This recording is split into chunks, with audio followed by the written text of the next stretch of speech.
I will now actually like to start with this when black takes on d4, but not immediately. So in this position, okay, black has a plan to take on d4.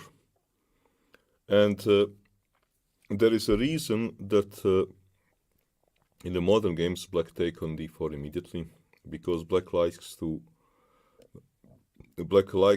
let's say, in this kind of positions, black enters it in this with this move order, because here we have Carlsen entering this, but in regular move order, when we have this kind of position.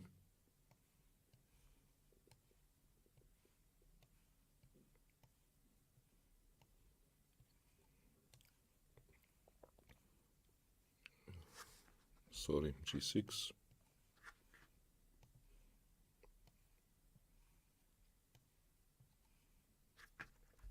Jump first. Players can figure out that actually if you want to take on d4, that is very popular, they take nowadays immediately on d4. Why? Because then when this queen is somehow a little bit exposed, black tries to be fast by development and pushing a5 and a4 to try to secure that white doesn't roll these pawns, because somehow people understood that this is dangerous.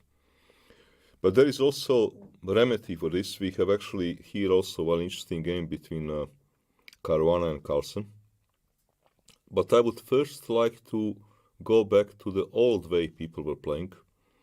And in the old way, they were delaying taking on d4. So here not move knight g4, what we were now analyzing, but castles, bishop e2, d6, castles, bishop d7. Again, knight c2 is option, queen d2, and now taking knight d4. Bishop d4, bishop c6. Another move is queen a5, but queen a5 here leads to better ending for white. Not much better ending, but some sort of slight advantage. We will see this. This is certainly a valid move, but I still think if black wants to do this queen a5 sort of stuff, it is better to do it in these Larsen variations where knight was on e6, like Karpov Larsen and Short Larsen. So bishop c6, hitting a pawn. f3, probably best move. By the way, there was one interesting game where Kramnik got it wrong with white, and this is instructive. I want to show it actually first. Kramnik decided to play for kingside attack, and he played move bishop d3. Kramnik was white, the black was Grischuk. Game was played couple of years ago. a5. In general, black wants this, because nowadays people understand that it is important that white doesn't roll pawns on a queen side. Rook e1, a4,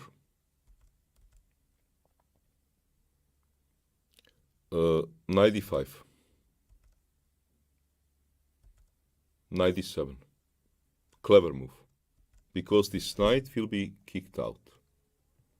Bishop takes, king takes, rook e3. Kramnik wants to play for kingside attack. We will also see that there was a one game, Larsen-Petrosian, which Larsen scored very beautiful win in this kingside attack. But rook e3, how is black supposed to react? Because it seems like that white is doing very well. Here try to remember, black has typical way to react. If I'm not mistaken, invented by Larsen, this is move e5.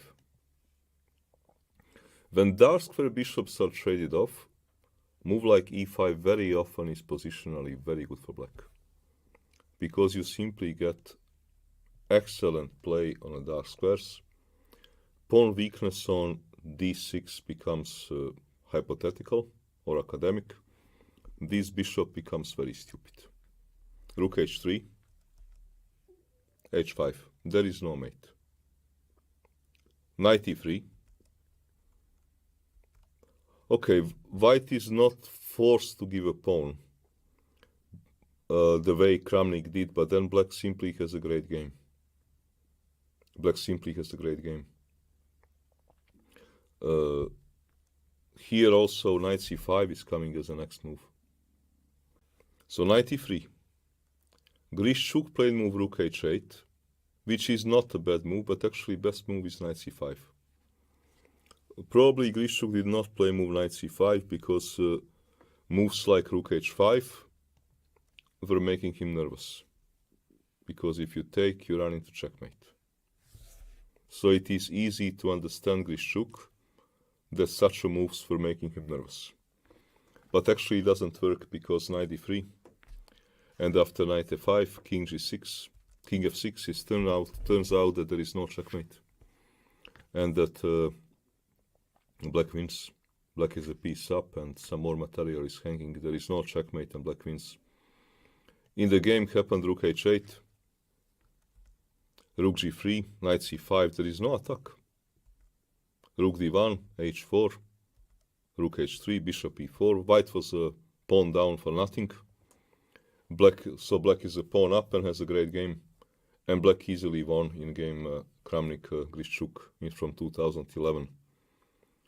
I wanted to show this game just to understand that attack for white does not work so easy. Because you have actually these moves like e5. And white does not get the standard Sicilian attack. So it is a better idea for white actually here to play for a domination and the space. f3, a5.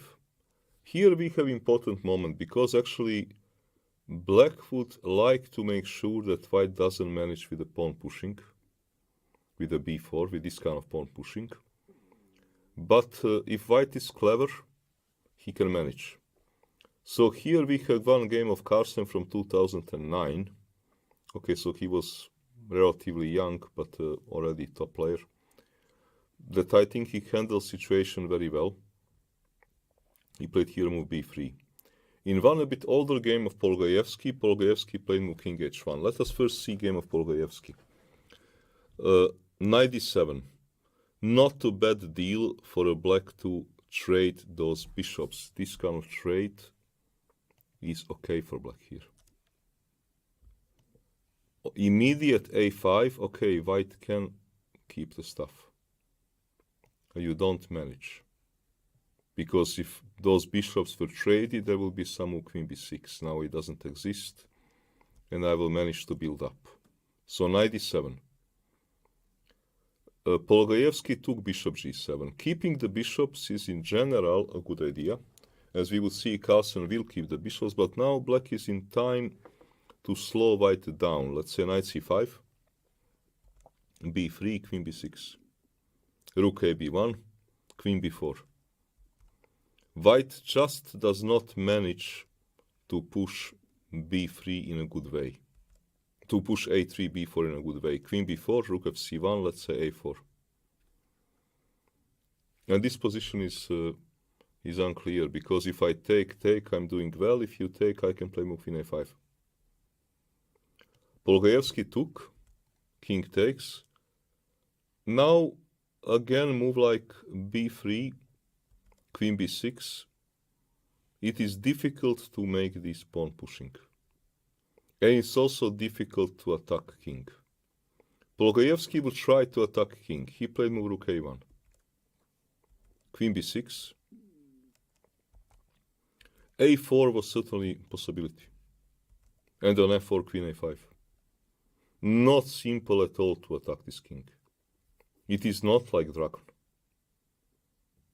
Black is here, not worse. Queen b6 was played. Bishop d3, knight e5. Bishop e2 is clear. Polgajevsky doesn't have a plan because, okay, this is not a sign of a white having plan. Queen c5.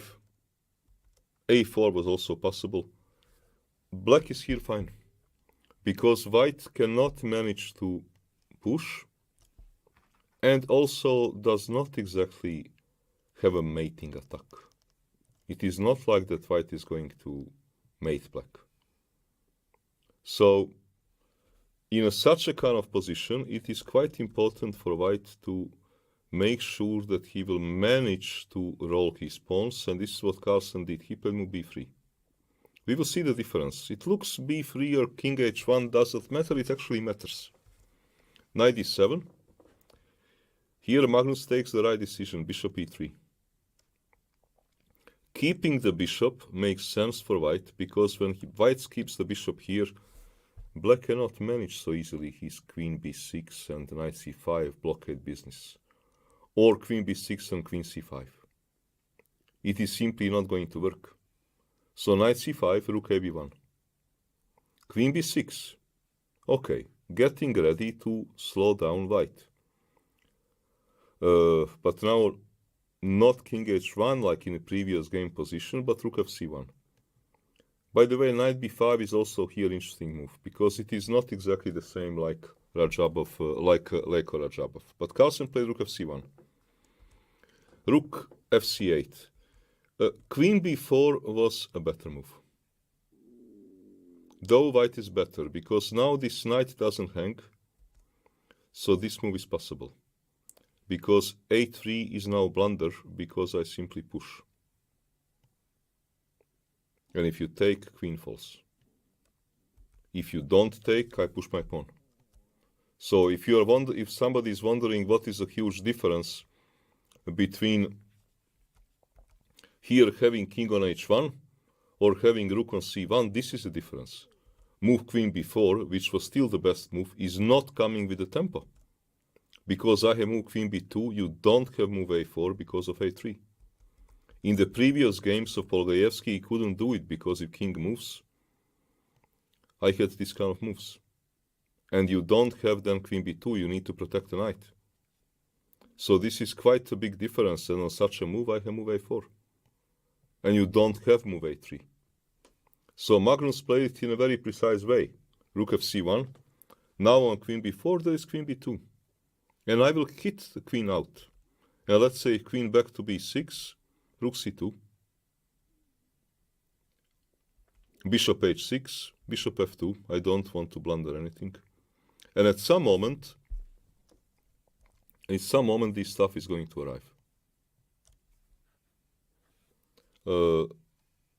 Black played move rook fc8, but queen b4 it was probably the best to slow white down. Rook fc8 was played, rook c2. Queen b4 is simple business, queen c1 and a3. Queen d8, bishop f1. h5. Well, what does Magnus do? He goes for b4. It is important. It is important that this knight cannot get fortified on c5. That's a whole problem. And now white is going to combine playing on both sides. King h7, king h1. Black here actually has a problem, because white will hit black with a b4 the moment he likes. Black does not have counterplay. Bishop e5. This is not Larsen's situation when pawn was also on g5 and so on. b4. Take, take. Knight e6.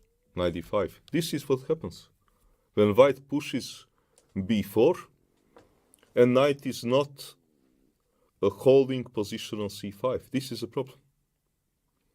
Bishop takes, by the way, here is good idea to take with the pawn, with e-pawn, because now white is getting Sicilian attack.